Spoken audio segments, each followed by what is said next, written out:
ফকিরও এখন সেই জাতের ফকির নেই। আগে তো অভাবে ভিক্ষে করতো। কাল আমার বাড়ির সামনে ভ্যানে করি ফকির এসে কৃষি করি, তো ভ্যানে ফকির আরামসে শুনবি।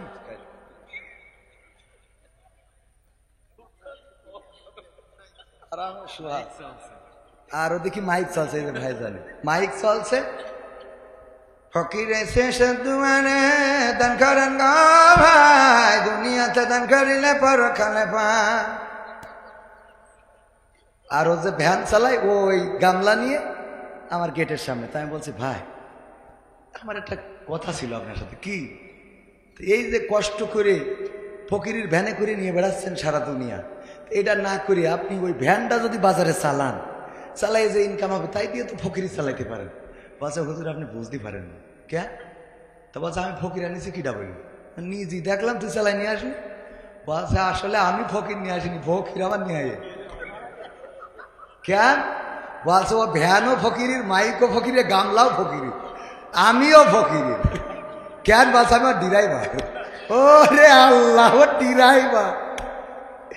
আমার বেতন দেয় মাসে মাসে, আমি ওই বেতনের জন্য ওই নিয়ে বেড়াই। আর ওই তাই বলছে মাইক রেকর্ডিং করা কেন? বলছে, ওর হিসেব হলো এত কথা বলি পারে কিনা। একদিন বলি ঠিক দিস, ওতে তুই দিলি দে, না দিলি না, অসুবিধা নেই। কি জ্বালা, আরামসে শুয়ে আছে, মানে কোনো কথাও বলবে না। এগের ভিক্ষে দিতেছে করে বলে। এয়ারপোর্টে মালয়েশিয়াতে এসে নামলাম, ফকির এসে ফকির বিদেশ আসলেই তো ধরে। তো এক ফকির দিয়েছি, ও যেইতে আরো 14 গোষ্ঠীর খবর দিয়েছে, বলছে যা ফাটিয়ে পাইছে। এবার 5-7টা এসে বলছে আমাকে দেন। তা আমি বলছি, বাবু তোকে দিলি তো আমার আবার এখন তোকে সাথে যোগ দিতে হবে। বিদেশ থেকে খেটে নিয়ে আসলাম, তো তোকে দিয়ে তা আমি তালিকে ভিক্ষে করা শুরু করে দিই, তাছাড়া তো উপায় নেই। এই ফকিররা খেপি গেছে, আপনি ওর দেশেন, ওর ফকির মনে হয়, আমাকে ফকির মনে হয় না, মানে মায়া বেরিয়ে বসে এরম একটা। আরে বাবা, ওকে রাক্রোশ কি বলছে, ওর ফকির মনে হয়, আমাকে ফকির মনে হয় না। বললাম, না তোকে ফকির মানে কি, ফকির লিডার মনে হয় তোকে, ফকির কমিটি। এই যে ফকির, যাই হোক, ফকিরকে কি করবেন?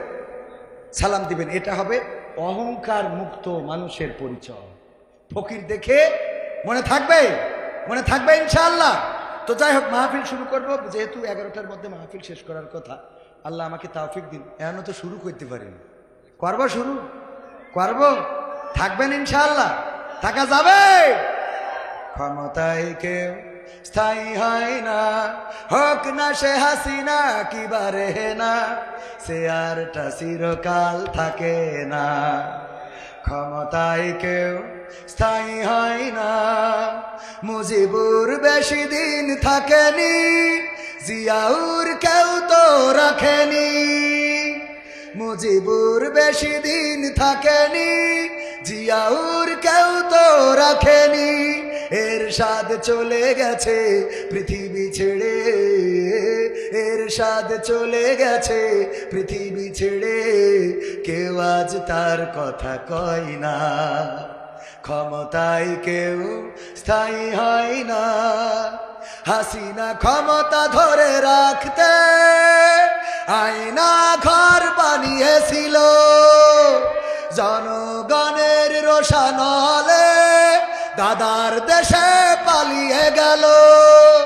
হাসিনা ক্ষমতা ধরে রাখতে আয়না ঘর বানিয়েছিল, জনগণের রোশানলে দাদার দেশে পালিয়ে গেল।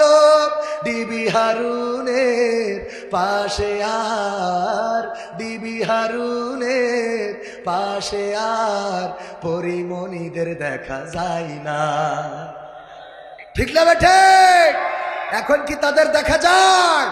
দেখা যায় না, কিন্তু তাদের নিয়ে নিউজ করে, সংবাদ করে। এখনো সেই সময়ের সাংবাদিক আছে না নাই? সেই সময়ের সাংবাদিক যারা আছে, অপসাংবাদিকতা এখনো করে যাচ্ছে।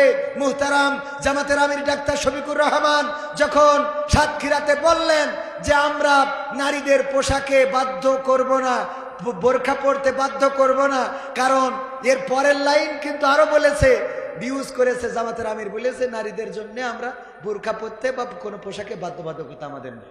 সমালোচনা শুরু হয়ে গেল জামাতের আমির বলিছে পোশাক আশাক যাই পরে কোনো সমস্যা নেই, ঠিক না বেটি? সমালোচনা করেছ না করে নেই? অথচ মুহতারাম আমিরে জামাত বলেছেন যখন একটি কল্যাণ রাষ্ট্র প্রতিষ্ঠা হবে তখন এই দেশের মা বোনেরা তারা অবশ্যই বিচক্ষণ, তারা বুঝে নেবেন যে এই সমাজে বাঁচতে হলে, থাকতে হলে, চলতে হলে, এই সমাজে বলতে হলে কোন পোশাকটা পরতে হবে। মসজিদে যখন কেউ যায় তখন কাউকে কি বলা লাগে যে যা উজু করে আসো? কারণ সে বোঝে যে নামাজ পড়তে আসলে উজু করতে হয়, ঠিক না বেঠিক? কল্যাণ রাষ্ট্র প্রতিষ্ঠা হওয়ার পরে মা বোনেদের বলা লাগবে না বোরখা পরেন, তারা বুঝে নেবে এই রাষ্ট্রে আমরা বসবাস করব, অবশ্যই আমাদের বোরখা পরতে হবে। নামাজের যেমন উজু ছাড়া নামাজ হয় না, ইসলামী রাষ্ট্রে তেমন অটোমেটিক বুঝে ফেলবে যে এখানে আমাদের বোরখা পরতে হবে। তবে হিন্দুদের, বৌদ্ধদের, খ্রিস্টানদের ওদের তো পর্দার বিধান নেই, আছে তো ওদের পর্দার বিধান না থাকলেও ওরা মার্জিত পোশাক পরবে। কারণ যেখানে মসজিদে হিন্দুরা কি যায় নাকি? যায়। যেখানে যে পরিবেশ সেখানে সে পরিবেশ মেইনটেইন করে চলবে। এই অপসাংবাদিকতা, এই সাংবাদিকতার কারণে আমাদের দেশ মাঝে মাঝে দেশের মানুষ উল্টো পাল্টা বুঝে ফেলে। আমরা প্রতিটা সংবাদের সত্যতা অনুসন্ধান করব, মনে থাকবে? কোনো অপপ্রচারে কান দেব না, কোনো অপপ্রচারে কান দেব না। এই বাংলার জমিনে যদি কোরআনের রাজ কায়েম করতে হয়, ইসলামী আন্দোলন ছাড়া বাংলার জমিনে কোরআনের রাজ কায়েম হওয়া সম্ভব নয়। সুতরাং ইসলামী আন্দোলনের নেতা কর্মীদের হাতকে শক্তিশালী করার জন্য আপনাকে আমাকে শপথ নিতে হবে। কোরআনের আলোয় আলোকিত করতে হলে, ইসলামের আলোয় আলোকিত করতে হলে অবশ্যই ইসলামী আন্দোলনের পথ বেছে নিতে হবে, সন্তানদেরকে কোরআনের পথে দিতে হবে। আর তা দেবেন না, মরে যাওয়ার পরে বলবেন যে হুজুর আসেন বিসমিল্লাহি ওয়া আলা মিল্লাতি রাসূলিল্লাহ বলে একটু রাসূলের কাঁধে তুলে দেন। এইটা করাও যাবে। যারা এই দুনিয়ার পরে আল্লাহ রাসূলের পথে চলে নাই, কোরআনের পথে চলে নাই, আল্লাহ রাসূলের দেখানো এই দ্বীনের পথে চলে নাই, মারা যাওয়ার পরে কোনো ইমাম যে যদি বলে বিসমিল্লাহি ওয়া আলা মিল্লাতি রাসূলিল্লাহ, ওই ইমামের কথায় রাসূল ওই লাশটার দায়িত্ব নিবে। আমরা এই কথা অহরহ বলি না, বলি না? আজকে আমার আলোচনার সাবজেক্টটাও হলো কবর নিয়ে। দেখেন মারা যাওয়ার পরে যখন ডাকে বকুল ভাই, যেই দেখা যাচ্ছে বিশেষ দলের নেতা যে জীবনে রাসূলের মানা তো দূরের কথা, দাড়ি রাখি আমরা আর ওর গেন চুলকায়, আছে না নাই? গেন চুলকায়, দাড়ি আমাদের, চুলকায় ওদের। টুপি দেখলি মেজাজ খারাপ হয়ে যায়, এরকম আছে না?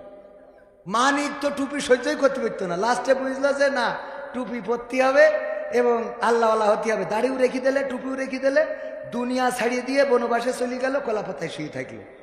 আর এমন রসিক বাঙালি, ওর বিজি পর্যন্ত খুলে নিল। সহ্য না করি পারা যায়, ঠিক না বে ঠিক?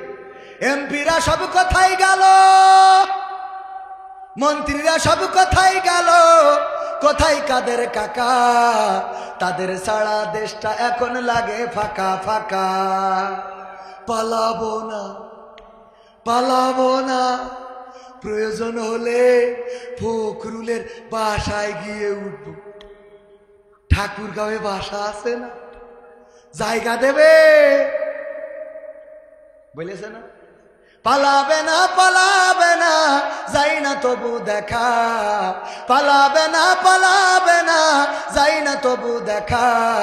তাদের সারা দেশটা এখন লাগে ফাঁকা ফাঁকা, ওদের সারা দেশটা এখন লাগে ফাঁকা ফাঁকা।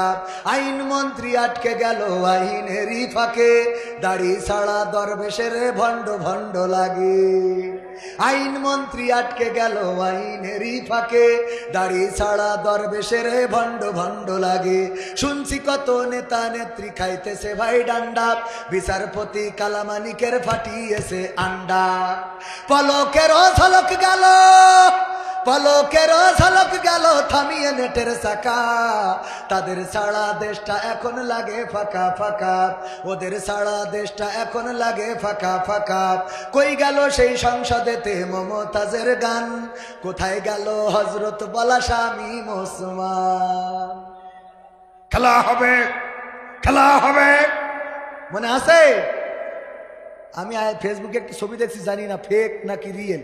দেখলাম যে দাড়ি মাড়ি রেখি আল্লাহওয়ালা, হ্যাঁ হ্যাঁ আল্লাহওয়ালা, কিওয়ালা কিওয়ালা।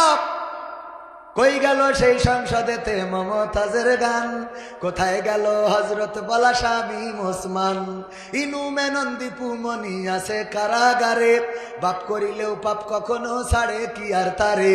কোথায় গেল স্পিকারের, কোথায় গেল স্পিকারের দৃষ্টি আঁকা বাঁকা, তাদের ছাড়া দেশটা এখন লাগে ফাঁকা। কই গেল সেই আরাফাত আর ব্যারিস্টার সুমন, কথা বলার সময় তারা করেনি ওজন। মুরগি কবির খাইছে ধরা, জাফর কোথায় আছে, গোপনে কি সেও গেল মোদি দাদুর কাছে। কই গেল সেই সালামের, কোথায় গেল সালামের কাড়ি কাড়ি টাকা, তাদের ছাড়া দেশটা এখন লাগে ফাঁকা। লাগে না লাগে না? বড্ড ফাঁকা ফাঁকা লাগে, কারণ আগে টেলিভিশন জুড়লেই আমরা শুধু শুনতাম বঙ্গবন্ধু বঙ্গবন্ধু বঙ্গবন্ধু আর উন্নয়ন উন্নয়ন উন্নয়ন রে, এত কিছু শুনতে পারতাম, আর এখন ওইগুলো শোনা যায় না রে। ঠিক না বেঠে? ফাঁকা ফাঁকা লাগে না লাগে না? অনেকে আবার বলবেন হুজুর এই গানটা আমি কোরআনের একটা আয়াত থেকে নিয়েছি, সূরা সফের ওই যে 2 আর 3 নম্বর আয়াত, মানে ওখান থেকে মনে হয়েছে এই গানটা গাওয়া দরকার। কেন? আল্লাহ বলছে, ওই যে আগেই পড়লাম, ইয়া আইয়ুহাল্লাযীনা আমানু, ইয়া আইয়ুহাল্লাযীনা আমানু লিমা তাকুলুনা মা লা তাফআলুন, ওগো ইমানদারেরা এমন কথা বললো না যা তোমরা কাজে পরিণত করো না। আমি খুঁজে দেখেছি 1 নম্বর ইমানদার হইল শেখ হাসিনা। কিডা? শেখ হাসিনার উপরে ইমানদার পাইনি কেন? পরিবারটাই এসেছিল এই দেশে ইসলাম প্রচারের জন্য, ইসলাম প্রচার করতে এসে তারপরে এই দেশে থেকে গেছে স্থায়ীভাবে সেই পরিবারের সন্তান শেখ হাসিনা। উনি তো অলিয়া উলিয়ার পর্যায়ে পৌঁছে গেছিল এই জন্যই যে সকালবেলা উঠেই আগে যায় নামাজ খুঁজতো। ঠিক না বেঠিক? যায় নামাজ খুঁজতো, আগে ফজরের নামাজ, তারপরে কুরআন তেলাওয়াত, তারপরে দিনে শুরু করতো। এমন পরহেজগার আমি দুনিয়ায় খুব বেশি পাইনি। এই পরহেজগার বলল যে হাসিনা কোনোদিন পালায় না, কথা কয় না, বলেছে না বলে না? শেখ হাসিনা পালায় না। আল্লাহ বলছে ইয়া আইয়ুহাল্লাযীনা আমানু লিমা তাকুলুনা মা লা তাফআলুন। পয়লা ইমানদার হইল শেখ হাসিনা, তাহলে তার আগে ডাক দিয়েছে। হ্যাঁ, হয়তো এখন কোরআন নাযিল হইলে বলতে ইয়া আইয়ুহাল্লাযীনা হাসিনা। হ্যাঁ, তো ওইটা না বললে কি বলেছে যে ইয়া আইয়ুহাল্লাযীনা আমানু, এই ইমানদার। তো এই যে বড় ইমানদার নামাজ পড়ায়, গত রমজানে ওর পিছনে বরাবর টান টাইনে এসে তো এই দাঁড়ায় ইতিকাফ করেছে, তাহলে কত বড় পরেশগার। আর আমি কাবা ইতিকাফ করুন, মসজিদে যে মসজিদে পায়খানা পরিষ্কার করার লোক থাকে না, সেখানে ইতিকাফ করলাম, এরকম একটা অবস্থা। তো এই আমরা গরিব মানুষ এইসব জায়গায় ইতিকাফ, উনারা ইতিকাফ করে কনে কাবার ইমামের পিছনে বরাবর টান টাইনি পাগল। এই পরহেজগার আবার কি করলো, 5 তারিখে যে নৌকা ডুবি গেছে ওর পরে আবার চড়িয়ে উঠেছে। ঠিক না বে ঠিক? তুই আবার আবার চড়ি আবার গান গাছ, ও আমার দরদি আগে জানলে তোর ভাঙা নৌকায় চড়তাম না, ভাঙা নৌকায় চড়তাম না, এই বিপদে পড়তাম না, ওরে বর্ডারেতে খাইলাম ধরা, বিসিটাও তো পাইলাম না, আগে জানলে। সহ্য না করি পারা যায়, চড়বি আবার গানও গাবি। তবে এদিকটা মমতাজ ভালো, মমতাজ ও প্রেমিকা হারায়ে কত লোকের সাথে টাঙ্কি মারার চেষ্টা করেছে, ওর ভালোবাসার মানুষ হারায়। ওরে ও রিক্সাওয়ালা তুই ধীরে ধীরে চালা, তোর সাথে বলবো আমার মনে কত জ্বালা। মানে ওর দাগাতে চলে গেছে, ও রিক্সাওয়ালার সাথে বলবে। তারপরে বন্ধু যখন বউ নিয়ে আমার বাড়ির সামনে দিয়ে হেঁটে যায়, ফেটে যায়, আমার অনেক কিছু ফেটে যায়। গেয়েছে না গায় না? কিন্তু একটা জায়গায় আমি বুঝলাম যে কত বড় নকল ভালোবাসা। শেখ হাসিনা চলে গেল, একটা গান গেল না বিরহে। ঠিক না ভাই? ঠিক। তাহলে তুই একটা গান গাবে, আমি শিখাই দিছি, আজ 1 মাস ধরেই আমি বলতেছি যে এইটা তো গাওয়া যায়। আমার সোনার ময়না পাখি কোন বা দোষে দাদার কাছে গো, আমরা দেশে কেমনে থাকি রে আমার কলজের ময়না পাখি। গাওয়ার দরকার না? 2 নম্বর ভালোবাসা ছিল। কয় নম্বর? যতদিন পেয়েছে ততদিন গেয়েছে, যতদিন খেয়েছে ততদিন গেয়েছে, যতদিন নিয়েছে ততদিন গেয়েছে, যখন বুঝেছে আর নেওয়া হবে না, আর খাওয়া হবে না, আর পাওয়া হবে না, তখন বলে দেশে আর গাওয়া হবে না। কে ঠিক না বেঠিক? বুঝে ফেলে তার কারণ দেখেন যতদিন খেয়েছে। আবার এবার দেখেন ওই আয়াতের কাছে আসে, আল্লাহ বলল কি যে ইয়াইয়ুহাল্লাযীনা আমানু লিমা তাকুলুনা মা লা তাফআলুন। পরের আয়াতে বলতেছে কাবুরা মাকতারা ইনদাল্লাহি আন তাকুলু মা লা তাফআলুন। ইমানদারের সংখ্যা অত দিয়ে পাচ্ছি না, তবে আমি দেখলাম আল্লাহ বলছে ওগো ইমানদারেরা আরো একটা কাজ পরের আয়াতে আমি বলে দিচ্ছি শোনো। আল্লাহর কাছে এটা অত্যন্ত অপছন্দের যে তোমরা মুখে যা বলো কাজে তা করো না। এটা অত্যন্ত অপছন্দের, ঘৃণার, এটা আক্রোশের, রাগের, এটা করিয়ে না। আমার ছাত্রলীগ যুবলীগ ভাই আমি সম্মান করি তাদেরকে, খুব ভালোবাসার মানুষ। ওরা বলল যে আমরা রাজপথে দাঁড়াইয়া মুইতে দিলি বানের পানির মতো ভেসে যাই। আমি বললাম তোর বানের পানির দরকার নেই, আমাদের এই ডেরেন্ডা ভাষা জিএনএ স্যালোর পানি পড়ে ওখানে এসে তোরা একটু মুইতে দে, ধান ক্ষেতটা বুড়ুক দেখি, বানের পানির মতো ভাসবে তোদের মুতি। তা এই জায়গাটা একটু দেখি দেই, তাহলে ওরাও কথা ঠিক আছে বলেন? তাহলে আল্লাহ কি বলছে কাবুরা মাকতানি ইনদাল্লাহি আন তাকুলু মা লা তাফআলুন। তোমরা এমন কথা বলে না, আল্লাহর কাছে এটা অত্যন্ত অপছন্দ যে তোমরা মুখে যা বলো কাজে। তুই যদি পিসাব ফিরলি যদি সব বানের পানির মতো ভেসে যায়, তা তুই ফের একটু আমি দেখি তোমাদের মেশিনে কত মুত আছে। কথা ঠিক আছে বাজার না? এই কথাগুলো বললেই অনেকের খারাপ লাগতে পারে, তা আমি বলবো ছাড়া কি করবো? তুই যা আন্দাজ নেই এই বলে নেত্রীর বিপদে ফেললি। নেত্রী চিন্তা করলো এরা যখন পিসাব ফেললি যদি এইভাবে যায় তাহলে ওরা বালতিতে করে পানি আনলি তো সব হাবুডুবু খাবো, ঠিক না বে ঠিক? এই জন্যই নেত্রী পুলিশই ডাকলো, আর্মিটা ডেকে বললো মা ফাটা আছে, ওরা যদি পিসাব ফিরে যদি ভাসাই দিতে পারে তা বালতিতে করে পানি আনলি তো সব ডুবিয়ে হাবুডুবু খেয়ে বলে যাবে। সুতরাং টেনশনের কিছু নেই। মার এই ভরসায় যেই পুলিশই বলি গুলি কর, এই ভরসা খানিক পরে দেখে যে একটা আরো খুঁজে পাওয়া যাচ্ছে না, তাহলে তোরা বিপদে ফেললি না? কথা কয় না? আমার নেত্রীর বিপদে ফেলিছি, আমার কইছে ঠিক না বেঠি? কইছে ফাটে না? ফাটে না? দেশের জন্য দিন রাত পরিশ্রম করলো, এত খাটাখাটনি সকাল বিকেল, আর এই দেশের রাজাকার সব ধরে ফাঁসি দিলে খালি ডালিম ছাড়া।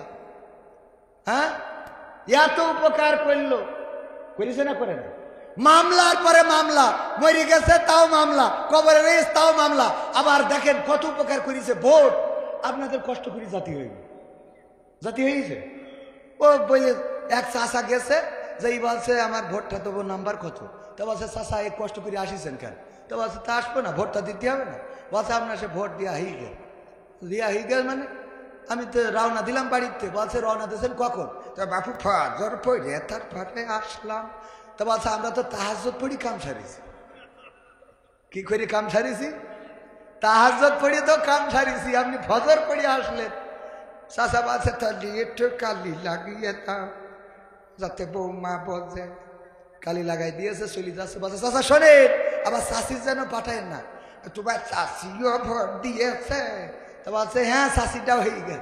দেখো কত নেমো খারাপ, ও আল্লাহ তুমি এমন বুড়ির সাথে আমার জান্নাতে রেখো না আল্লাহ। ও বুড়ি তুমি এত খারাপ। তো বলছে যে কেন চাষির পরে এত রাগ কেন?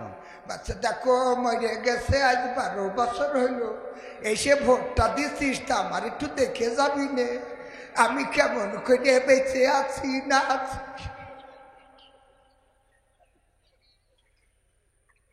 কত উপকার করেছে, মরা মানুষের ভোটটাও দিয়েছে। ইতিহাস মরা মানুষরা ভোটের দিন হাসরের মাঠে দাঁড়াই বলবে আল্লাহ আমি তো মরার পরে ভোট দিছি। কথা কয় না? আমি ডাইরেক্ট আল্লাহওয়ালা পরহেজগারের লোক, পীর ওলিয়া উলিয়ার দলের লোক, ঠিক না ভাই? ঠিক, মরার পরে ভোট দিছি। যদি আল্লাহ বলা শুন, এক বুদ্ধিজীবী মরে যাচ্ছে, যাওয়ার সময় ছেলিকের বলছে শোন আমি মরে যাওয়ার পরে করবি কি, আমার কাপনের কাপড় পুরনো গোরস্থান থেকে চুরি করে দিয়ে তা আমার কাপনের কাপড় পরাই কবর দেবো। বলছে আব্বা তোমার কি টাকার অভাব আছে? পুরনো কাপড় দিয়ে কাপড় দেবো, কবর দেবো কেন? বলছে আরে এটা বুদ্ধি।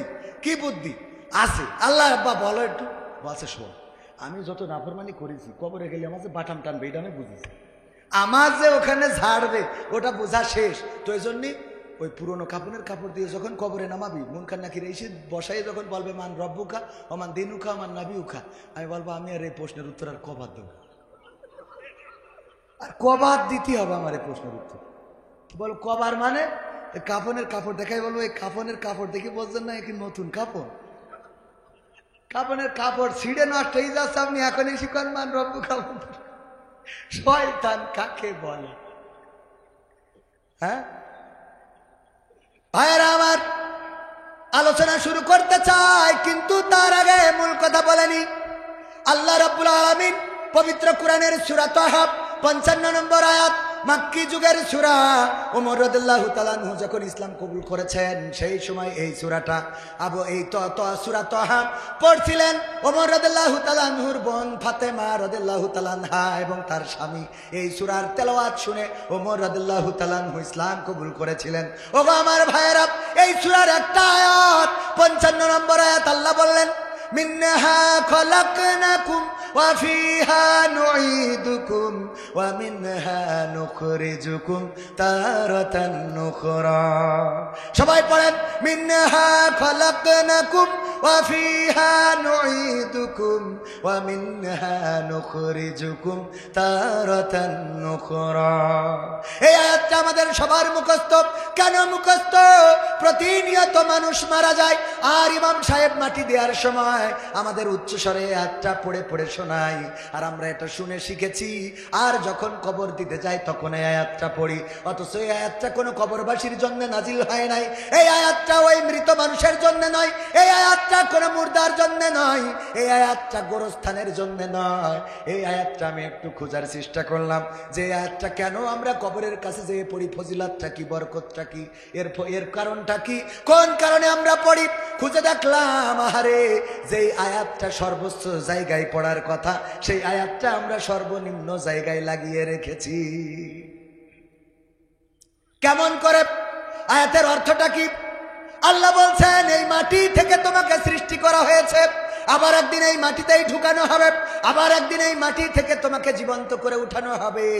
আল্লাহর কাছেই ফিরে যাওয়া লাগবে। সুতরাং অহংকার করে লাভ নাই, বাড়াবাড়ি করে লাভ নাই, পাড়াপাড়ি করে লাভ নাই। বলেন দেখি যেই লোক মারা যায় ওরে যখন এই কথা বলি, ওর আর সাবধান হওয়ার সুযোগ আছে নাকি? ওর কি আর সুযোগ আছে? না, সুযোগ নাই। যখন আমি মারা গেলাম, অথবা যখন আমার ভাইজান, আমার বকুল ভাই, আমার আমির জামাত যখন মারা গেল, আমরা যখন কবরের কাছে যেয়ে যদি পড়ি, মিনহা খলাকনাকুম ওয়া ফিহা নুঈদুকুম ওয়া মিনহা নুখরিজুকুম তারাতান নুখরা, এই কথা বলে যদি কবরস্থ করি, আমি মাঝে মাঝে বলি ওই মুর্দা যদি কোনোভাবে কাপনের কাপড় থেকে হাত বের করতে পারতো তাহলে থাবা একটা বসাই দিত। বলতো আমার সাবধান করি লাভ আছে? আমার তো খেলা পায় না, কথা কয় না, আমার তো আজকে থেকে খেলা পায় না। যা করার করা শেষ, আজকে হিসাব হবে আল্লাহ রাব্বুল আলামিনের কাছে। আজকে যদি পাকড়াও হয়ে যায়, ধরা খেয়ে যায়, তাইলে শেষ। আর আল্লাহ যদি বাঁচিয়ে দেন তাইলে তো বেঁচে গেলাম।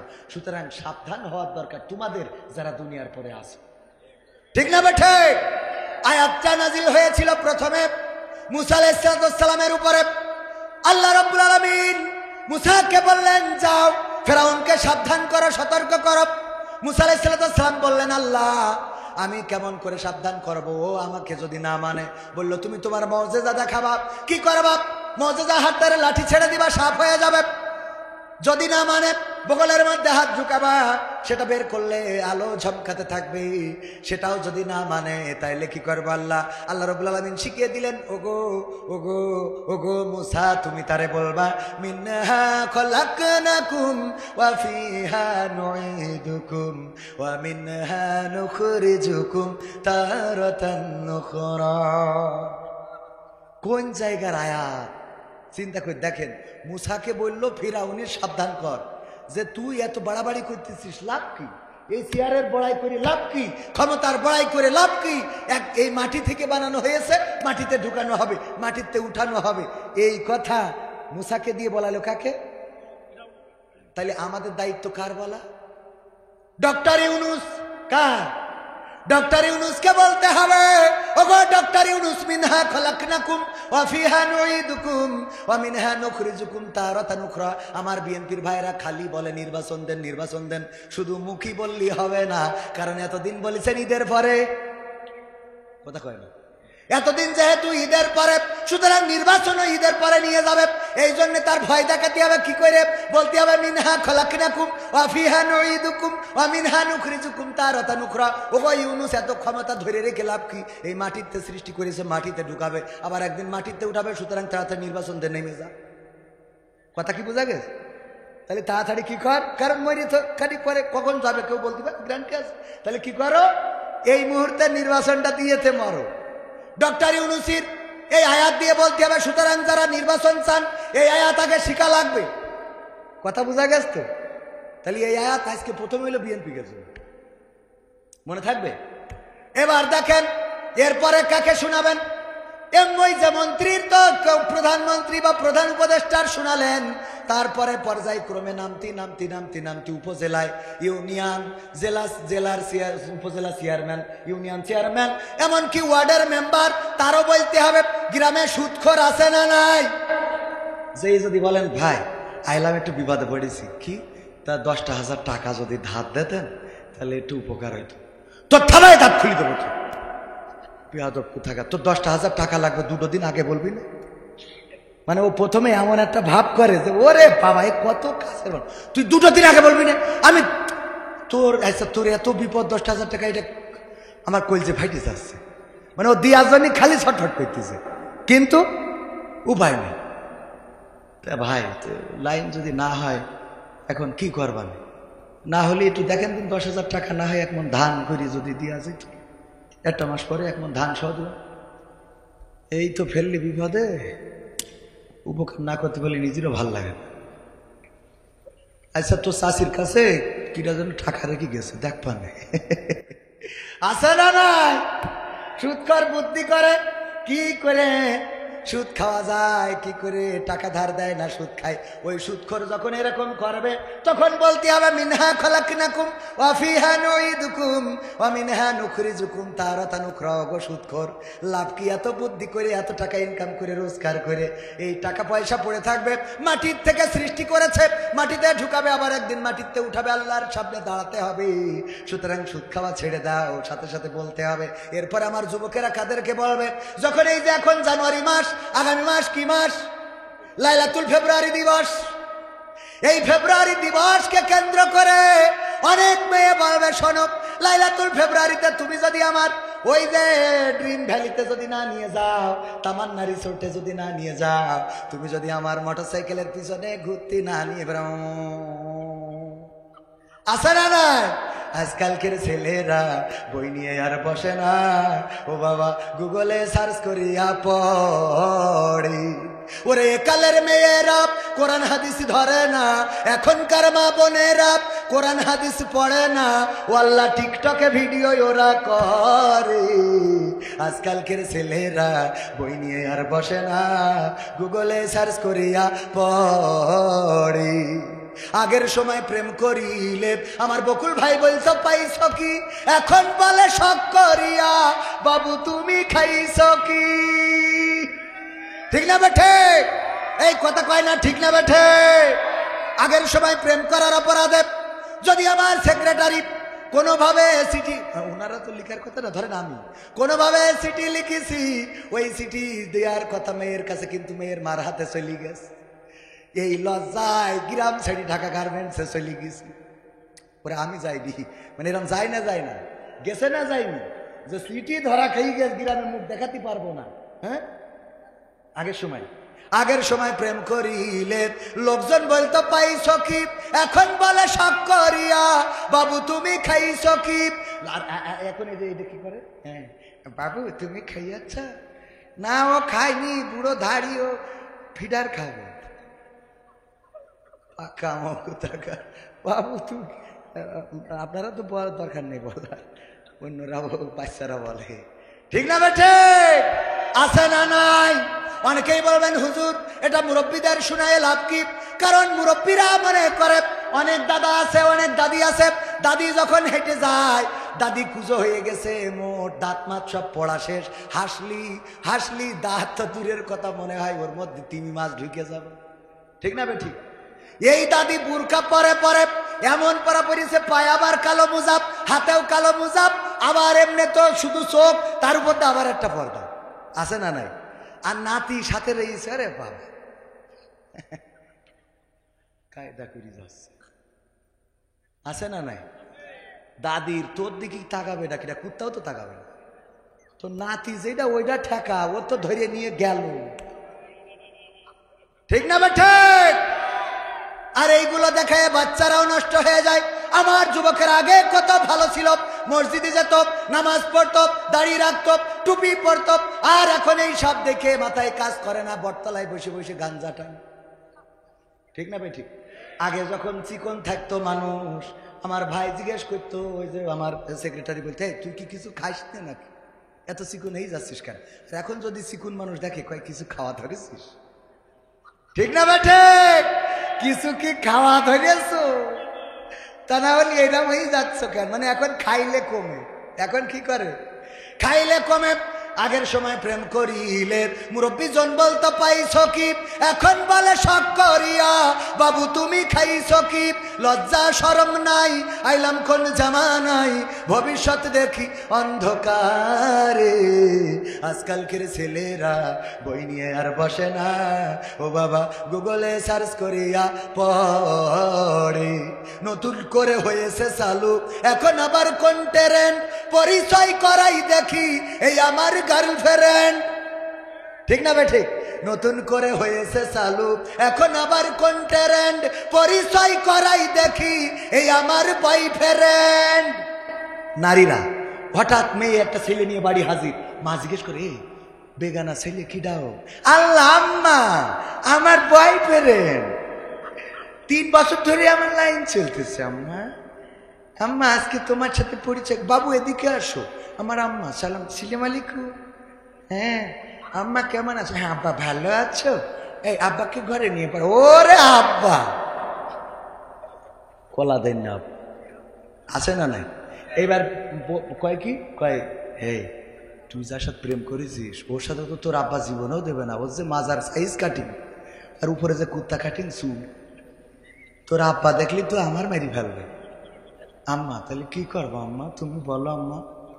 এক কাজ কর, নিয়ে চলি যা আলমডাঙ্গায় খাজি অফিস আছে পড়াইয়ে, তো আমি তোর খালার বলি রাখবো, খালা বাড়ি যে উৎসানে আমি এদিকে তোর আব্বা ঠিক করে নিবানে, ঠিক না বে ঠিক? এইবার চুক্তি করি পাঠাই দিয়ে, এইবার যেই মেয়ের আব্বা বাড়ি আসে, ও আল্লাহ কি জন্ম দিয়ে তুই চাও রে, আজ আমার মুখী চুল কালি লাগাইল, আল্লাহ আল্লাহ তুমি কি মেয়ে পয়দা করি চাও রে, আল্লাহ আল্লাহ। শয়তান, ওর অভিনয়ের কাছে শেখ হাসিনা ফেল। কত বড় অভিনেতা কল্পনা করা যায়?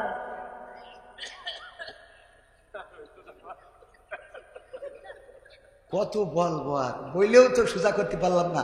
আল্লাহ বলছে, ওয়া করনা ফি বুয়ুতিকুন্না ওয়ালা তাবাররাজনা তাবাররুজাল জাহিলিয়াতিল উলা, ওগো নারীরা পর্দার মধ্যে থাকো জাহিলি যুগের মেয়েদের মতো, সেই যে গুজে নিজেদেরকে প্রদর্শন করে বেড়ায়ও। কথাটা কার?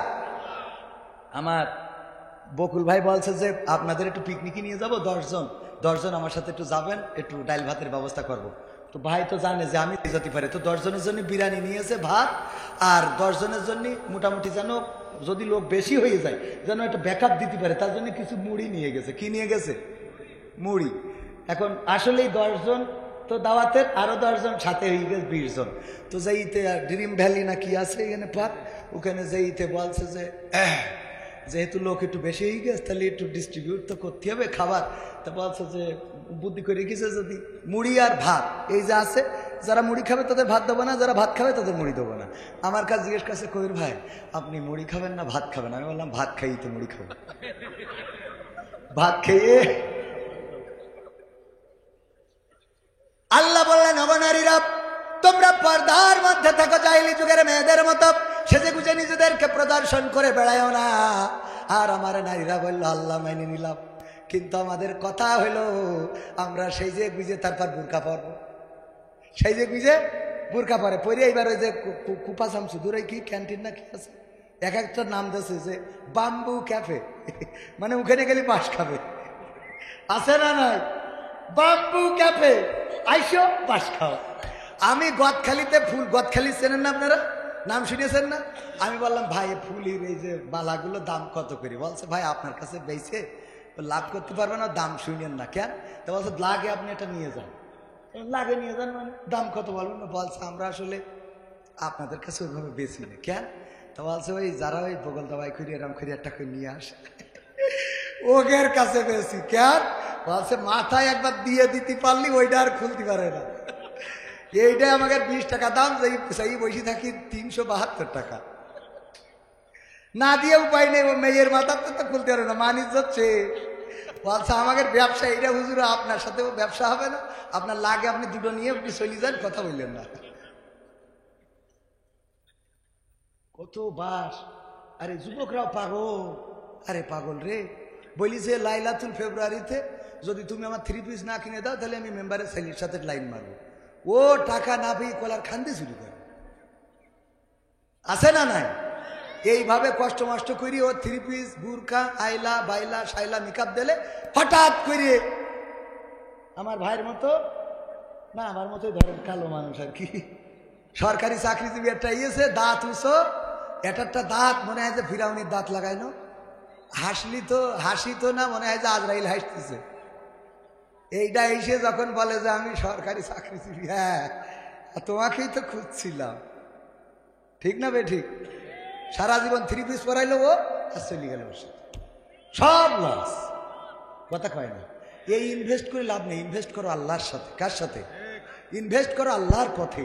আল্লাহ এত সুন্দর বউ দেবে, কল্প আমি যা পাইছি পাগল, আমার বাপের জন্মে সাধনা করি পাওয়ার কথা না। দিয়ার মালিক কে? আমার মোট বিয়েই হচ্ছিল না পাগল। আমার মা কত মানুষের বাড়ি গেছে ছেলেটা বিয়ে দেবে, বিয়েই হয় না, বিয়ে হয়। আল্লাহ এখন একটা বউ দেশে। আরো তো গত 5 বছরে ওই গ্রামে এমপিও ছিল, আমার পাওয়া ছিল কি, আমলিক চলে দিয়ে পাওয়ার কমিয়ে গেছে একটু। আমলি খেছিল এমপি, ও বলা তো কাম হয়ে অস্করি খাচ্ছি, কি করবো ভাইরা আমার। এটা হাসির সাথে বললো, এগুলো বাস্তবতা। দেখবেন যে ভালো সুন্দরী বউগুলো, ইমাম সাহেবের বউ ভালো সুন্দরী, আলহামদুলিল্লাহ এই মালিক সেট করে রেখেছে। আপনি গাঁজা খেয়েই বেড়াচ্ছেন, চকি দিয়ে দিয়ে সারা জীবন চকি দিলেন, আর একজন নিয়ে সামনে দিয়ে চলে যায়, ঠিক না বেঠে? এই জন্য ওইগুলো না, মসজিদে যাও, আল্লাহর কাছে কাঁদো, তাহাজ্জুদের নামাজে পড়ো, আল্লাহ এমন দিয়ে দেবে কল্পনাও করতে পারবা না। আর বেশি পণ্ডিতিগিরি করবা, এমন বাস খাবা। একজন ওই যে আপনাদের বা আলমটা এবার গান গায় কি, আমি পারি না আর পারি না, আমি কেন মরি না, আজরাইল কি চিনে না আমারে গো, আমি পারি না আর পারি না, হয়তো 2 দিন পরে মরবো, আগে মরলে কি ক্ষতি, ওরে এই দুনিয়ার রং তামাশা বুঝলাম না রে একরতি, ও আমার ঘরের রমণী সে যে কাল নাগিনী, আমারে বাজাইলো 12টায়, আমি পারি না আর পারি না, ঠিক না বেঠিক? তবে পুরুষকে ধন্যবাদ, আপনারও ধন্যবাদ। কেন ধন্যবাদ? পুরুষরা দেখেন এরা গান গেয়েছে কি, আমি পারি না আর পারি না, আমি কেন মরি না, আজরাইল কি চিনে না আমারে গো। আমি এই গীতিকারের থ্যাংক ইউ জানাই। যদি এটা মহিলা গীতিকার হইতো তাহলে কি লিখতে জানেন? আমি পারি না আর পারি না, আমার স্বামী কেন মরে না, আজরাইল কি চেনে না আমার স্বামী রে গো, আমি পারি না আর পারি না, তুই মহার আগে আমি একটু যাবো, ঠিক না? ঠিক সত্য বলছি তো। আল্লাহর নবী মেরাজ থেকে এসে বললেন, ওগো নারীরা তোমরা বেশি বেশি সাদাকা করো, কারণ আমি অধিকাংশ নারীরা দেখেছি জাহান্নামী। আল্লাহর নবীকে বললেন, ওগো নবী কোন কারণে নারীরা অধিকাংশ জাহান্নামী? আল্লাহর নবী বললেন, অপরাধ অনেক আছে, তার মধ্যে বড় কারণ 2টা। কয়টা? বড় কারণ 2টা। 1 নম্বর কারণ হলো নারীরা তাদের স্বামীর প্রতি নাশুকরি করে। আমার মা বোনেরা এই ওয়াজগুলো শোনা দরকার। অধিকাংশ সংসারে শান্তি নাই, তারা স্বামীকে ক্রেডিট দেয় না, স্বামীর প্রশংসা করে না, স্বামীর সৌন্দর্যের প্রশংসা করে না, স্বামী যেটা কিনে আনে ওটা প্রশংসা করে না, স্বামীর বাড়ি পছন্দ হয় না, স্বামীর গাড়ি পছন্দ হয় না, স্বামীর দেওয়া 3 পিস পছন্দ হয় না, স্বামীর কিনে আনা শাড়ি পছন্দ হয় না, কিন্তু বন্ধু বান্ধবরা যেটা কেনে ওইটা খুব পছন্দ হয়। রাম আছে না নাই? আমার সেক্রেটারি তো অনেক কাজ রয়েছে, আমরা শেষ করে দিই না, হ্যাঁ আল্লাহ 11:30 বেজে গেছে। এই নারীদের এই কথাটা বলি আর একটুখানি সামান্য ভাইয়ারা আমার, নারীরা প্রথম অপরাধ কি? প্রথম অপরাধ কি? স্বামীর নাশুকুরি করে, অকৃতজ্ঞ থাকে স্বামীর প্রতি। এরকম আছে না নাই? অকৃতজ্ঞ মানে কি? স্বামীর প্রতি এত অকৃতজ্ঞ কিছু নারী আছে, যাই করে ভাল লাগে না। ওর স্বামীও নাকি ও বলে ভাগ্য গুণে তুমি আমার মতো একটা বউ পাইছো। ও না ভাগ্য গুণে বউ পেয়েছে, কয় না কয় না। আমি বলি তোমার সংসার করছি, অন্য লোক হলে এতদিন ছেড়ে দিয়ে হাঁটা দিত। এরম কথা ডায়লগ আছে না নাই? আছে। স্বামী যদি ঘর করে, তোমার এই ঘর করতে কইলো কিনা? যে গাড়ি কিনেছে হঠাৎ ব্রেক করেছে, ও একটু পড়ে যাচ্ছে, তোমার এই মোটরসাইকেল কিনতে কইলো কিনা? যাই করে মানে যা করে ওইটা পছন্দ হয় না, এরকম আছে না নাই? তো বকুল ভাই বুদ্ধি করি ওইরকম বাড়ি পছন্দ হয় না বলে এর থেকে একটা চুয়াডাঙ্গার থেকে ভালো দামি একটা শাড়ি কিনেছে, কিনে নিয়ে যেয়ে ডাইনিং টেবিলের পরে রেখে, তো স্ত্রী বলছে স্ত্রী খাতি দাও। তো স্ত্রী খাতি দিয়ে ডাইনিং টেবিলের পরে শাড়ি দেখি খালি 800 কি তা চোখ যাচ্ছে যে শাড়িটা আসলে কার। সাহসও পাচ্ছে না যে সে এক পাকে জিজ্ঞেস করলো শাড়ি কার। তা বলছে কবির বিন সামাদ কিনেছে ওর বোঝ জন্য। আমার বললো ভাই আপনি একটু নিয়ে যান, বাড়ি পৌঁছে দিয়ে, ওর ওয়াশ করতে চলে যাবে, 5-7 দিন পরে আসবে। তা বলছে দেখো দিন শাড়িটা কত সুন্দর, কালারটা কত ভালো, সুতোটা কত সুন্দর, আর তুমি যা কেন তাকে পরা যা। বলছে শাড়ি পছন্দ হয়েছে তোমার? তা বলছে এত সুন্দর শাড়ি তুমি কিনলে, তোমার তো পছন্দ ভালো না, তোমার তো আল্লাহ চোখ দিনি দুটো মারবে, চোখ তো না যা কেন জীবনে তা কি পরা যায়, পরে মানুষের সামনে যাওয়া যায়। দেখো তুমি শাড়ি কত সুন্দর শাড়ি। তো ভাই বলছে যে ঠিক আছে শাড়িটা তাহলে তুমি নাও। কবির বিন সামাদ ও জামাত করে, আমিও জামাত করি, অসুবিধা নেই। ও আমিও জামাতের রুকন, ও 2014 সালে জামাতের রুকন শপথ নিয়েছিল মালয়েশিয়া। তো সুতরাং অসুবিধে নেই, ও আমি মিট করি, মানে না হয় মারামারি ফাটাফাটি করি, আগেও কত জেল খাটিছি, এখনো না হয় কাটবো। শাড়িটা তুলি না, শাড়ি পেয়ে খুব খুশি, জীবনে একটা মনের মতো জিনিস পেয়েছি। রাত্রি শোয়ার সময় বকুল ভাই বলছে বেবি শাড়ি কি সত্যিই তোমার পছন্দ হয়েছে? তো আছে জীবনে আজকে একটা ভালো জিনিস, তবে তুমি পছন্দ করে কেন নি বলে এইটা ভালো হয়েছে, তোমার তো পছন্দ ভালো না, এই জন্য এসব সুতো ভালো, কালার ভালো, পাড় ভালো, মিহি আছে, খুব সুন্দর। তা বলছে স্ত্রী হায়াত মৌতের কথা বলা যায় না, ঘুমি আবার সকাল হইতেও পারে, না হইলে আবার কি চলে যাওয়া লাগতে পারে, মনের কথাটা বললে তুই আসলে শাড়িটা আমি তোমার ভালোবেসে চুয়াডাঙ্গাতে নিজে পছন্দ করে কিনেছি। বলছে সত্যি সত্যি তুমি কিনেছি? আমি কিনেছি তোমার জন্য। বলছে তাহলে এর রং থাকবে না, তাহলে এর আচ্ছা ওর কিয়ামত পর্যন্ত খুশি করা সম্ভব আছে না নাই? ওগো আমার মা বোনেরা, এরকম যদি হয় দয়া করে পরিবর্তিত হয়ে যান। স্বামী কষ্ট করে আপনার জন্য অনেক রক্ত পানি করে ঘাম ঝরিয়ে কষ্ট করে আপনার জন্য জিনিস কিনে আনে। বাজারে যাওয়ার পরে আমার বকুল ভাই জামাতের আমির হওয়ার কারণে হঠাৎ বাজারের কোনো দোকানদার ডাক দেয়, বকুল ভাই আপনার জন্য আমি এই যে একটা কচু রেখে দিছি ভাই, 1 সপ্তাহ ধরে আমি এই কচুটা আপনার, আমি ভাবছিলাম যে আপনি আসবেন, মানে ওই কচুটা বিক্রি হয়নি, মান কচু ওইটা দিতে হবে কার? বকুল ভাই আপনার জন্য রেখে দিছি ভাই, 1 সপ্তাহ ধরে আমি নিয়ে যাচ্ছি আর নিয়ে আসছি, আপনি নিয়ে যান। এইটা আপনি খাওয়ার পরে ভাই বলছে গাল চুল করবেন, তো বলছে আপনি কাইল আবার আমার খোঁজবেন, আপনি নিয়ে যান। আমি দিলাম, কোনো কথা বললেন না, কোনো কথা বলা লাগবে না। বললে গোশ কিনতে গেলেও দেখবেন শয়তানরা, গোশ কিনতে যাবেন খালি করে চুপ করে দাঁড়ায় থাকেন, কোনো কথা বললেন না। কি দিয়ে আপনি দেখেন বাড়িতে হিসেব করবেন, এই বললে কুপান দিয়ে যত হার সবর মধ্যে ঢুকান, ঠিক না ভাই? ঠিক, এত নগদ কথা বলবে, আমি ভয়তে নিজে গোশ কিনতে চাই। কবির ভাই আপনার বলিস না, আপনি কথা বললেন না, এমন করে। আমি বলছি ভাই এটা কি কাটছেন ভাই, সব তো হাট নেন আপনি কাটেন, আপনার যা মনে চাই আপনি কেটে নিয়ে তো যান, আপনার জন্য। আপনার তো বিশ্বাস হইল না, কেটে নিয়ে যান। বাড়ি নিয়ে গেছি, বউ বলছে তোর ঘর আমি করবো, তোর গোশ কিনতে গেলে যে হার কিনি সে মানুষের পাতে দেওয়া যায়, কি জ্বালা, আমাকে সংসারে অশান্তি বাড়াবে, কারণ আমরা হুজুর মানুষ বেশি কথা বলতে পারি, তাই না বকুল ভাই? এখন ওই কচু কিনে দিয়েছে, সেই কচু রান্না করেছে ইলিশ মাছ দিয়ে, কচু থেকে গাল চুলকাবে, ওর মধ্যে যে ইলিশ মাছ দিয়েছে ও খালু চুলকাচ্ছে, কড়াই এনে সামনে দিয়ে বলছে তুই জামাতের আমের গিরি করি বেড়া, তোর কচু কিনা লাগবে না, এই গোটা খাবি তারপরে মিছিলে যাবে, তো জামাতের আমির আসবে, তো এই কচু শেষ করি খেতে যাওয়া লাগবে, চালার শেষ নেই, সংসারে অশান্তি বাধায় ওরা ঠিক করা কি চাইতে খানি কথা।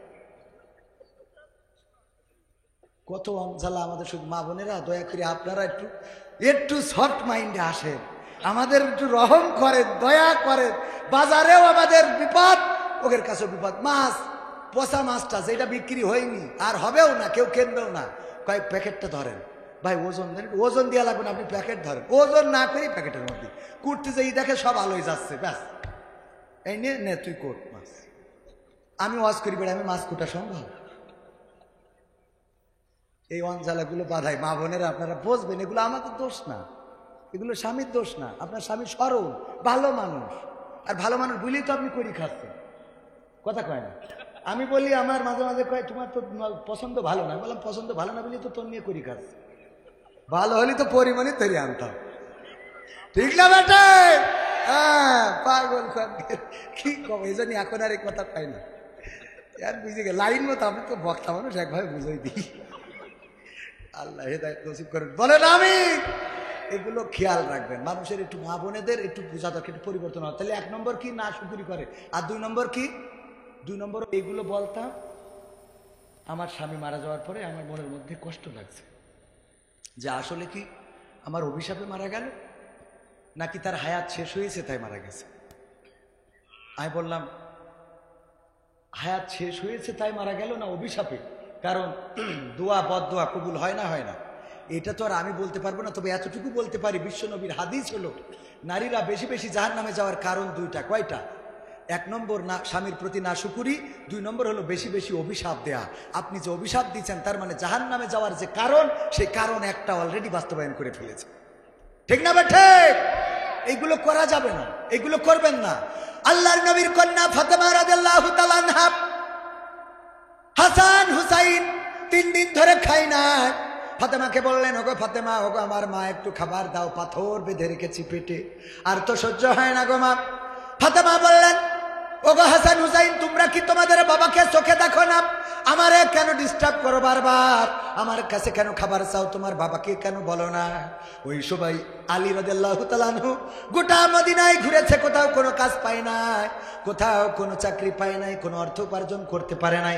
বাড়িতে ফিরছিল, গেটের কাছাকাছি যখন আসলো, এমন কথা শুনে আলী রাদিয়াল্লাহু তাআলা আনহু আবার লজ্জায় বের হয়ে গেল যে এখন আমি সন্তানদের সামনে কেমন করে মুখ দেখাবো, আমি কেমন করে তাদের বলবো যে আজকেও খাবার আনতে পারি নাই, তোমাদের আজকেও খাওয়া হবে না।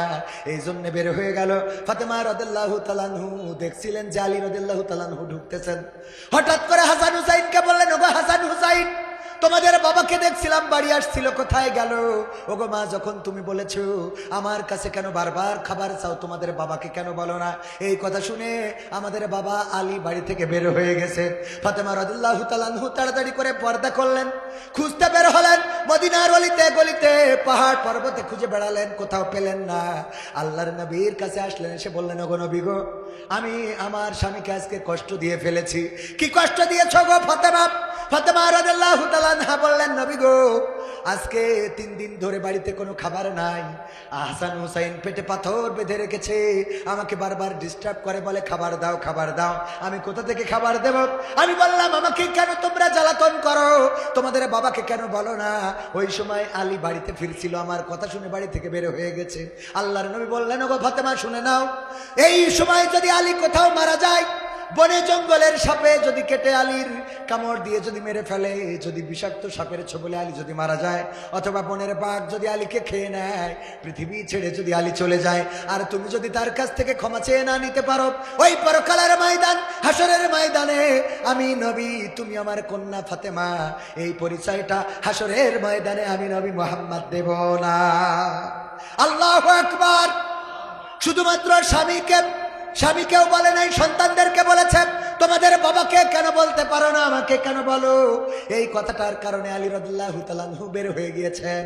আর আল্লাহর নবী বললেন, শুনে নাও, যদি এই কথায় আলী কষ্ট পায়, ব্যথা নিয়ে যদি মারা যায়, তুমি যদি ক্ষমা চেয়ে না নিতে পারো, তোমার স্বামীকে তুমি কষ্ট দিয়েছো, এই অপরাধে পরকালের ময়দানে আমি নবী, তুমি আমার কন্যা বলে পরিচয় দেব না। সুতরাং এখনকার জামানায় যারা আমার মা বোনেরা আছেন, স্বামীকে যারা কষ্ট দেন, বেশি কথা বলেন, বাড়তি কথা বলেন, স্বামীর প্রতি অন্যায় আচরণ করেন, বলেন, স্বামীকে বিভিন্ন সময় প্রেসারের মধ্যে রাখেন, বিদেশে থাকে, টাকা পাঠায় মাসে মাসে, পাশাপাশি আর একজন টাকা পাঠায় বেশি, বেতন ভালো, আর একজন টাকা পাঠায় কম, বেতন কম, এর জন্য ধমকের পরে রাখে, তুমি এত ফোন দাও, টাকা দিতে পারো না, তোমার বিদেশে থাকতে বলে কিনা, এর থেকে তুমি দেশে এসে ভিক্ষে করি খাও।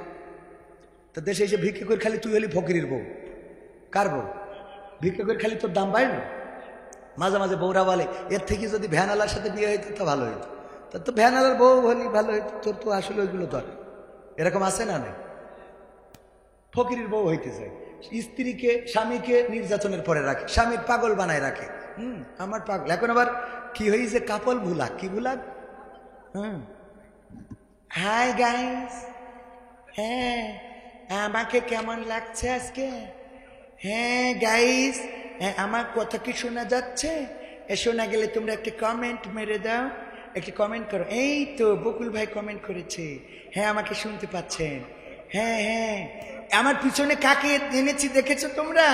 আমার পাগলটাকে এনেছি, পাগল। ও কবির বিন সামাদ জয়েন করেছে। হাই কবির বিন সামাদ। শয়তান বউ নিয়ে কাপল ভুলাক বলে, আছে না নাই? আর ওর বলে পাগল। তা ও পাগল হইলে পাগলের বউ তুই, কার বউ? যারা বুদ্ধিমান স্বামীকে রাজা বানায়, আর ও হয় রানী। কি হয়? স্বামীকে রাজা বানায়। শ্বশুর বাড়িতে যদি কেউ ফোন করে শ্বশুর বাড়ি থেকে, যে ও মা ও যা একটু আসতে হবে, তোমার জামাই যদি অনুমতি না দেয় যাইতে পারবো না। আর যদি এরকম বলে যে মেয়েরা, তাহলে জামাই অনুমতি, তার মানে জামার দাম বেড়ে গেল না, স্বামীর দাম বেড়ে গেল কিনা? যদি বলতে এ মা ওই ওর বিয়ে আসবে, আসতে পারবেন, জামাই আসতে দিবেন, তো ও আসতে দিলি কি না দিলি কি, ওর কথা শোনে কিনা? তাহলে আর জামাই দাম থাকলো, ও আসতে দিলেও কিনা, তো তোমারও অত টেনশন করে, আমি চলে আসবে না, তো টেনশন করতে হবে। আছে না নাই? আছে না নাই? স্বামীর দামটা বাড়িয়ে দেন। স্বামীর, আমার স্বামীর কথার বাইরে আমি যাইতে পারবো না। 3 নারী এক জায়গায় হলি, আরে বাবা গল্প কি গল্প, মানে স্বামীর। আমার আব্বা বলতো যে একজন বিয়ের সময় ও শ্বশুর একটা গাই গরু দিছিল, গাই গরু এরম বিয়ে করার সময় দেয় না, তো গাই গরু দেশে, সে গাই গরু এমন গাই গরু যে সে মানে পুরো ওই বাজারে একবার বেচতে নিয়ে গেছিল, তো একজন যেই বসে ভাই দুধ হয় কতটুক, তো বলছে গায়ের জ্বালায় গায়ে বাঁচছে না, দুধ হয় কতটুক, মানে গায়ের এত খারাপ যে ওর জ্বালায় ও বাঁচছে না, দুধ হয় কতটুক। ওই গরু বিক্রি হয়নি বুঝলে দেশে যে এটা জামাই দিয়ে দাও, নিয়ে আসতে যাইয়ে শালারা এক শালা পিছনতে ঠেলিছে আর একটা টেনেছে, তাও 3 বার ব্রেক ফেল করেছে, ওরা আবার লেজ ধরে স্টার্ট দিতে হয়েছে। তারপরে উঠেছে ওই গরু এনে দেশে, ওই গরু আর মরে নাই, ওই গরু আর মরে নাই। অনেক কষ্ট করি আমার বকুল ভাই আলমডাঙ্গার পরে 3 শতক জমি কিনেছে, বলছে চলো আজকে রেস্টি, যারা কি ইয়ে করবে ওকে তো একটু খাওয়াতে হবে, তোমারও খাওয়াবো। যাওয়ার সময় বলছে আব্বাকে বাড়িতে গাই গরুটা এনে দিলাম বুঝলি এত দূর হয়ে গেছে। হ্যাঁ, এবার ওখানে ঘর করিয়েছে 5 তলা বিল্ডিং আলমডাঙ্গার পরে, করার পরে বলছে চলো আজকে ফিতে কেটিতে উদ্বোধন করতে হবে। ধাক্কাতে বলছে আব্বাকে বাড়িতে গাই গরুটা আনিলাম বুঝলি, তা না হলে তোমার এত কিছু করতে হইতো না। এরপরে এবার চিন্তা করলো গরু যা ঘর একটা করেছে, একটা 4 চাকার প্রিমিয় গাড়ি কিনি, একটা প্রিমিয় গাড়ি কিনেছে, কিনে বলছে স্ত্রী সিটি বইসো, তোমার নিয়ে আজকে আলমডাঙ্গা শশী বেড়াবো, দেখাবো যে আমি তোমার কত ভালোবাসি। দরজা খুইলে দে উকি মেরি বলছে আব্বাকে বাড়িতে গায়ে গরুটা আনিলাম বুঝলে, তা না হলে এত কিছু হইতো না। এরপরে আমার ধারণা হইলো মারা যাওয়ার পরে যদি জান্নাতে যায় আর একসাথে যদি সিঁড়িতে আল্লাহ কোনোভাবে উঠায়, ধাক্কাতে বলবে আব্বাকে বাড়িতে গায়ে গরুটা আনিলাম বলি আমরা জান্নাতে। খুঁটা দিয়া কাকে বলে? ওই গাই গরু ও মরে কবরে যাবে, তা ওই আব্বাকে বাড়িতে যে ফানিক সাইকেল মার্কে একটা গাই গরু নিয়ে আইলো, সব রড মানে পাঁজরের হাড় এক্সরা করা লাগবে, ওইটাই এক্সরা। এইগুলো করা যাবে, মনে থাকবে? তাহলে মা বোনেরা পর্দা করে চলতে হবে। যুবকেরা আমি বলি 5টা কাজ করতে হবে। 1 নম্বর নামাজ কাজা করা যাবে, নামাজ কাজা করা যাবে। 2 নম্বর দাড়িটাকে চাচা যাবে না, দাড়িটারে সংরক্ষণ করতে হবে, শেভ করা যাবে না, শেভ করতে হবে, মনে থাকবে? সংরক্ষণ করতে হবে। ছোট বড় যাই রাখেন, যেহেতু আমার ছোট তো আমি বেশি বড় বলতে পারছি না, আমার মধ্যে যেটা নেই সেটা বলা ঠিক হবে না, তো আমার যতটুকু আছে এতটুকু অন্তত আপনারা রাখেন, তারপরে যে পরে বলবেন, তো রাখতে হবে। আমল যেটা নেই সেটা বলা যাবে। 3 নম্বর কি কাজ করতে হবে? টাকনুর উপরে কাপড় পরতে হবে। কের উপরে? মনে থাকবে? 3 নম্বর কাজ, টাকনুর উপরে কাপড় পরতে হবে। 4 নম্বর কাজ, সৎ কাজের আদেশ দিতে হবে, সৎ কাজের। 5 নম্বর কাজ, অসৎ কাজে বাধা দিতে হবে। মনে থাকবে? এই 5টা কাজ আমার যুবকদের জন্য। আর যারা গড়ে এসেছেন সবার জন্য একটা কাজ, ফকিরকে দেখে সালাম দিতে হবে, যাতে আমি অহংকারী এটা প্রকাশ না পাই। মনে থাকবে ইনশাল্লাহ? এই যে কথা বলছিলাম সূরা তাহার 55 নম্বর আয়াত, তাহলে সুদখোর পর্যন্ত গেছিলাম। আর কনে পড়তে হবে?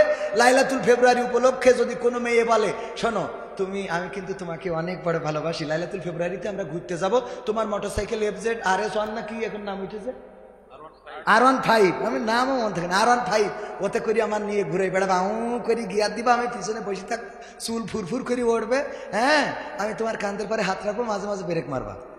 তো এইগুলো যখন বলবে তখন আপনার কি বলতে হবে? মিনহা খলাকনাকুম ওয়া ফিহা নুঈদুকুম ওয়া মিনহা নুখরিজুকুম তারাতান উখরা। ওগো ডার্লিং, হবে না, এই মাটি থেকে তোমারে বানাইছে, মাটিতে ঢুকাবে, আবার একদিন মাটিতে জীবন্ত করে উঠাবে, সুতরাং আমরা বাউন্ডারি ক্রস করা যাবে। কথা কি বোঝা গেছে? ভাই বিদেশে থাকে, ভাবি বলল, দেওরা আমার নিয়ে একটু হাসপাতালে চলো, তোমার না খুব ভাল লাগে। ওরে স্বামী আমার যেমন তেমন, দেওরাই আমার মনের মতন গো, আছে না? তখন দেওর বলবে, মিনহা খলাকনাকুম ওয়া ফিহা নুঈদুকুম ওয়া মিনহা নুখরিজুকুম তারাতান উখরা। ওগো ভাবি, হবে না, হবে না। কারণ কি? আল্লাহ বলেছে মাটিতে বানাইছে, মাটিতে ঢুকাবে, মাটিতে উঠাবে, সুতরাং সাবধান হও। দেওরের সাথে এত মজা করি কথা বলা হবে না। এরকম কথা বলতে পারবেন? পারবেন? পারবেন কারা কারা হাত উঁচু করেন? পারবেন কারা কারা? নারায়ে তাকবীর। খুব ভেবে চিন্তে হাত উঁচু করছে, কারণ ও বলবে কি, যদি ভাবি ডাক দেয়, বিদেশে থাকে, ও ভাবি বাড়ি আছে? হ্যাঁ, কিডা? বল্টু ভাই। হ্যাঁ বল্টু ভাই বলছে, আসেন ভাই। আল্লাহ, আপনার ভাই বিদেশে যাওয়ার পর তো আপনি আমার কথা ভুলেই গেছেন। ভাবি একটু পানি খাতে। কি বলছেন পানি? আমি শরবত করে এনে দিচ্ছি, একটুখানি বসেন ভাবি। শরবত বানাই দিয়েছে, লবণ এত বেশি হয়েছে যে মুখি দিয়ে আর খাইতে না, লেবু তো নেই, মুখি দিয়ে মুখ পুড়ে যাচ্ছে।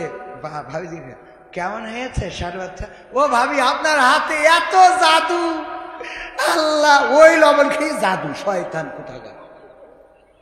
তো লবণ খেয়ে তো জাদু, তো কক্সবাজারে নিয়ে যে সুবানি খাওয়ানোর দরকার তো, শয়তান।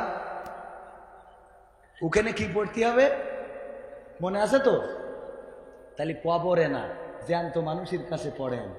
জ্যান্ত মানুষ অন্যায় করতেছে, যে সাথে সাথে পড়বেন। চাঁদাবাজি করতেছে, ওই যে মাদ্রাসা, আমার ভাই মাদ্রাসা করেছে, সোহাইব আশরাফি ভাই, মাটির টিরা কাটকে দিয়েছে, দেখেছেন না? চাঁদা না দিলে ছাড়বে না। ওই নেতা যেই বলতে হবে, মিনহা খলাকনাকুম ওয়া ফিহা নুঈদুকুম ওয়া মিনহা নুখরিজুকুম তারাতান উখরা। এই মাটি আটকে দিচ্ছিস, অথচ এই মাটিতে তোর বানাইছে, এ তো তোর আব্বা। কথা কয় না? কথা বোঝা গেছে তো? ওয়াজ আমার ওয়াজ আঞ্চলিক ওয়াজ, এলাকার মানুষ, এলাকার ভাষায় বললাম। আপনি বুঝলেও ভালো, না বুঝলেও ভালো, মানলেও ভালো, না মানলেও ভালো। আমার বলার কথা বললাম। মুয়াজ্জিন আজান দেয়, ওর দায়িত্ব শেষ। কিটা পিছনে এসে দাঁড়াইলো, কিটা দাঁড়াইলো না, ওর ব্যাপার। কথা কয় না? আমি আজান দিলাম, ডাক দিলাম, ভালোর জন্য বললাম। শুনলেও ভালো, না শুনলেও ভালো। যদি না শোনেন, মরার পরে আবার বললেন না যে হুজুর